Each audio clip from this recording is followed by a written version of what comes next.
Olá, eu sou Pedro, mais um Pedro qualquer. Em se tratando de cristianismo, em que acreditamos e por quê? Especialmente hoje, nos tempos de YouTube, Instagram, TikTok, das redes sociais, qualquer videozinho como esse, o que é que nos convence? Geralmente, o primeiro grupo é o grupo daqueles homens mais velhos, grisalhos, muito bem vestidos, uma roupa formal, um esporte fino, ou um terno e gravata, aparência de pastor, ou aparência de professor de homens, professor de adultos, uma fala adequada, não gaguejar. Num vídeo, se for um vídeo muito bem editado, cortando os lapsos de silêncio, como os que vão ter nesse aqui, e especialmente um rosto e um jeitinho de falar de quem acredita piamente no que está dizendo, de que tem certeza de que está certo no que está dizendo. Se todo mundo que tivesse essas características estivesse certo, a impossibilidade seria possível. Pois nós encontramos católicos assim, protestantes assim. Nós encontramos arminianos assim, calvinistas assim. Quem é que está certo afinal? Se isso determinasse a verdade, um católico defendendo que a salvação não é somente pela fé, mas também tem a parte das obras. De que não somente a Bíblia é a regra de fé e prática, é a fonte de autoridade máxima, mas existem outras duas. Ele estaria certo. Existem católicos maravilhosos. Um protestante que dissesse o contrário, um protestante dizendo que só as escrituras são a fonte da verdade, a salvação é somente pela graça, por meio da fé. Se essa verdade dependesse do bom linguajar e da indumentária e da aparência elegante e eloquente, de uma estética visual e auditiva, os dois estariam certos por acaso? Se eles discordam, pelo menos alguém tem que estar errado. Ou os dois, ou pelo menos um. A verdade não é determinada por isso. Tome cuidado. Nós amamos nos influenciar e termos em julgamento que a verdade está na estética visual e auditiva, em quem fala melhor, em quem fala bem, quem parece saber do que está falando.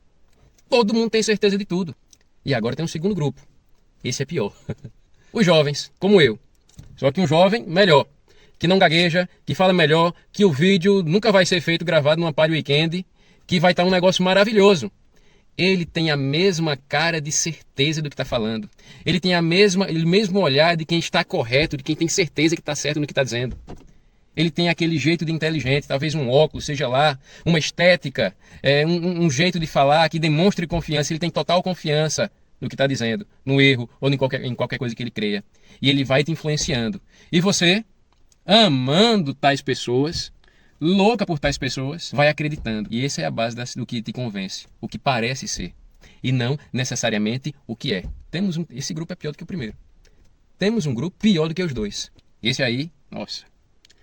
Os que falam com uma autoridade que não vem dessa estética de um homem grisalho, experiente, inteligente, que sabe de tudo. Nem de um jovem dinâmico que sabe de mais coisas ainda, porque gasta o tempo lendo, seja lá como for, e zomba dos mais velhos. Não. Um jovem que dominou a arte de se comunicar bem, diferente do que eu estou fazendo nas redes sociais, seja lá do que for. Não. O terceiro grupo é o grupo dos que receberam uma revelação direta de Deus. Um sonho, uma alucinação. Esqueceram-se eles, que Paulo bem lembrou, que ainda que um anjo do céu viesse trazer um outro evangelho, além do que já foi posto, além do fim da revelação, Cristo Jesus, e do que foi escrito no período apostólico, a revelação foi findada, e que se alguém trouxesse um evangelho diferente desse, novidades na história da redenção, seja maldito. Mas nós temos muita facilidade em acreditar, não no que Paulo disse em Gálatas, que maldito é quem diz que suas alucinações são o novo evangelho de Deus, que discorda das escrituras. Mas, como ele parece ter muita autoridade, como elas e eles parecem ter certeza do que sonharam, do que escreveram para acrescentar, do que viram, da nova interpretação, como parece que está tudo muito certo. E vai que seja de Deus mesmo, ele apontou o dedo para mim, bateu no meu peito e disse que era comigo. Você vai acreditar, mais uma vez, o seu critério de julgamento foi equivocado. Você colocou como critério de verdade a forma, não o conteúdo.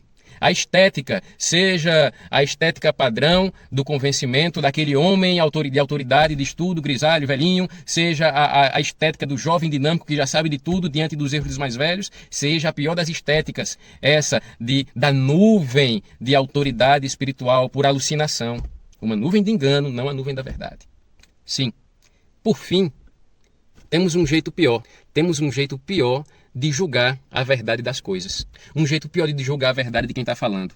Do que eu estou falando, do que qualquer um está falando. Gostamos muito, seja escutando aqueles homens de esporte fino, com um microfone na mão e autoridade na voz, e uma ideia no coração. A gente costuma acreditar no que nós somos, no que nós preferimos, nas nossas preferências.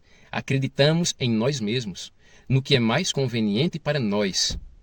Seja no primeiro grupo, seja no segundo grupo. Escutamos jovens, todo mundo escuta jovem hoje em dia. É um sinal que o mundo está dodói. Estamos bobinhos, escutar jovem, eu nem precisava falar, é um paradoxo aqui.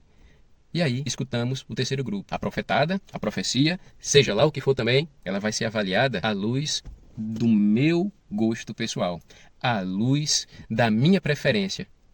O que é que eu gosto mais? O que faz mais sentido para a minha vida? Qual é a minha inclinação de opiniões que eu tendo a concordar?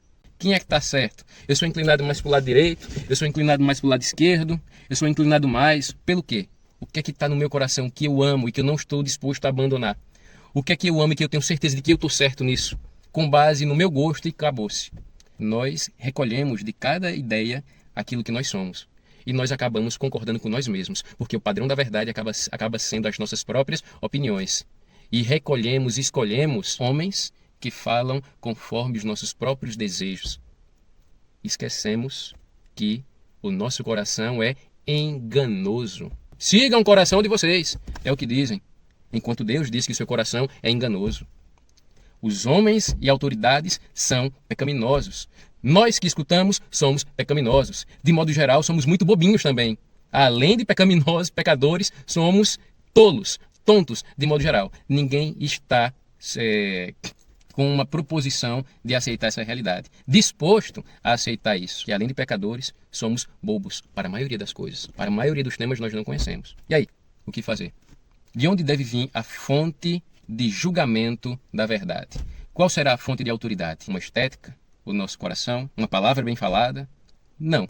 A única fonte de autoridade, em contrariedade às nossas opiniões, às nossas capacidades de bem falar, de bem se apresentar, de bem expor nossas ideias, de bem expor nossos erros, chama-se Bíblia. As Sagradas Escrituras, porque o contraste dela é que o autor dela é o próprio Deus.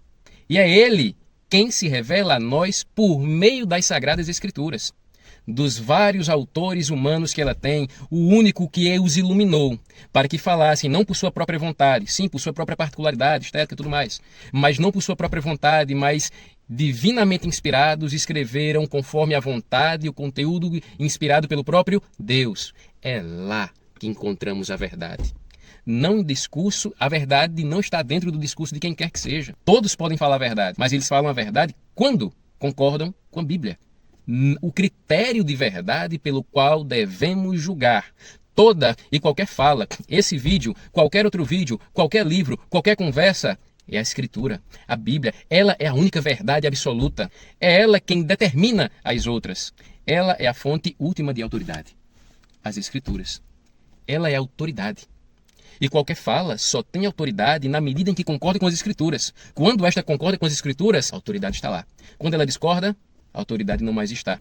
Isto, pois, obviamente, dos homens, dos mestres, que sabem falar bem, que têm um conteúdo legal, que já o semblante transpassa, apresenta uma autoridade e uma sensatez, existem, estão corretos, mas a autoridade não vem disso.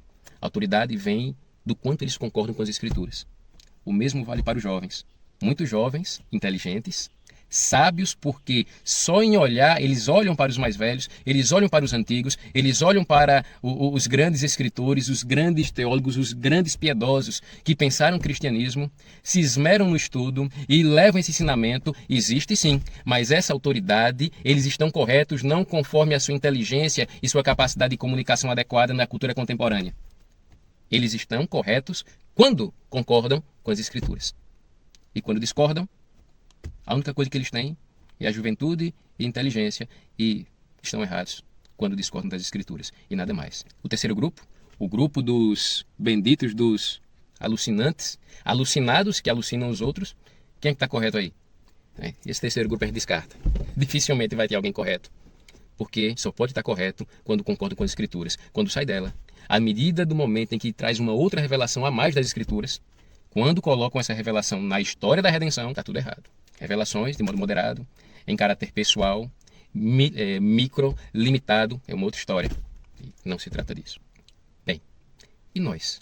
Quando confiamos em nós mesmos, estamos rejeitando o bem entender das Sagradas Escrituras, que nos conduz a deixarmos a nossa confiança em nós e passarmos a pôr nossa confiança nele. E ele é quem apresenta a verdade, não um sonho, na Bíblia. O que fazer? Onde está, portanto, a fonte de autoridade? A Bíblia. É ela. E aí chegamos a uma questão. A maioria desses acreditam que estão de acordo com a Bíblia. Uns não. Alguns claramente dizem que rejeitam as Escrituras. Leem a Bíblia contra eles mesmos. Mas muita gente acredita que está de acordo com as Escrituras, mesmo não estando. O que fazer? De fato, essa é uma questão complicada. Mas, para começar, temos alguns conselhos muito básicos para a gente começar. Primeiro, ore. Segundo, leia. Peça ajuda ao autor das Escrituras para que você a compreenda e leia. Oração e leitura. Oração e leitura. Se ele não te ajudar a entender, ninguém mais o poderá fazê-lo. Ninguém mais. Peça ajuda ao autor e leia. E o que é que eu faço a próxima? Terceira dica. Continue a orar. Continue a ler. Chegará momentos de cansaço, de enfado. Continue. Chegará momentos em que a coisa está maravilhosa. Estará emocionante. Continue. E bem, chegará momentos em que você não vai entender. Chegará momentos em que o trecho que você está lendo vai trazer algum ensino, algum conteúdo que vai fazer você torcer o pescoço assim, coçar a cabeça. Isso aqui não parece fazer sentido, será que é isso mesmo? Isso aqui está estranho. O que fazer? Continue a orar, continue a ler. Muito provavelmente, na continuidade da leitura das Escrituras, você vai conseguir acomodar esse trecho, essa ideia, essa doutrina que já te incomodou, que te trouxe dificuldades, seja de aceitação, seja de compreensão, a Bíblia como um todo. Como já foi dito antes, os trechos devem se acomodar ao contexto, a carta das Escrituras como um todo. Continue a ler, você vai conseguir acomodar os pedaços da Bíblia como um todo, entendendo ela cada vez melhor. Com a ajuda do autor, com a iluminação do Santo Espírito para te fazer compreender. Tenha certeza. Se ele não te ajudar, ninguém o poderá. Pessoas muito mais inteligentes do que nós já leram a Bíblia 800 milhões de vezes. Ateus. Ou que a compreende de modo esdrúxulo, não? Proparoxítono, mas esdrúxulo de esquisito mesmo. Então, ore, leia, continue. Quando ficar difícil, quando ficar esquisito, continue, leia. As coisas vão se clarear para você. E após isso, sim, você vai continuar acompanhando homens experientes, jovens dinâmicos, vai olhar para os alucinados e alucinantes e vai poder julgá-los. Você vai começar a concordar com coisas e discordar de outras.